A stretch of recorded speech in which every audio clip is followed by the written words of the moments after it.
मित्रांनो कुठे बघितलं कळत असेल कुठं आहे ते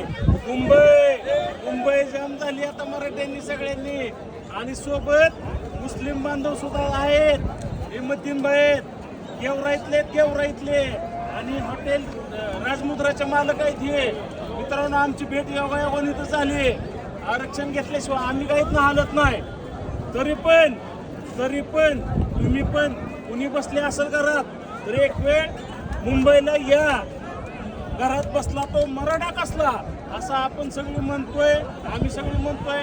सगळ्या मराठ्यांनी आणि ज्यांनी आपल्याला साथ दिली अशा बांधवांनी मुंबईत येऊन आपली ताकद या सरकारला दाखवा मित्रांनो आमचं आता सगळ्यात आमचं हॉटेलचा धंदा आहे हॉटेलला तर याच एक वेळेस क्वालिटी बघा सगळं बघा जसं मराठ्याची क्वालिटी आहे तशीच आमच्या हॉटेलची क्वालिटी आहे मित्रांनो मुंबई जाम झाले आरक्षण घेतल्याशिवाय आम्ही काय माघारी येणार नाही तरी सरकारला विनंती आहे आम्हाला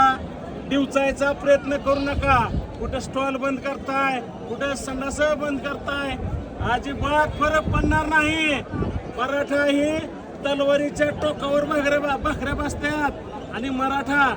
सगळीकडे कुठेही जाताना आमचा इतिहास बघा लढायला जाताना पूर्ण तयारीने जातात आरक्षण आमच्या हक्काचं आहे कुणाच्या बापाचं नाही तीच आम्ही मागतोय सगळे आठ पकड जात आमच्या सोबत आहे आरक्षण दिल्याशिवाय आम्ही इथं हालत नाही धन्यवाद एक मराठा एक मराठा एक मराठा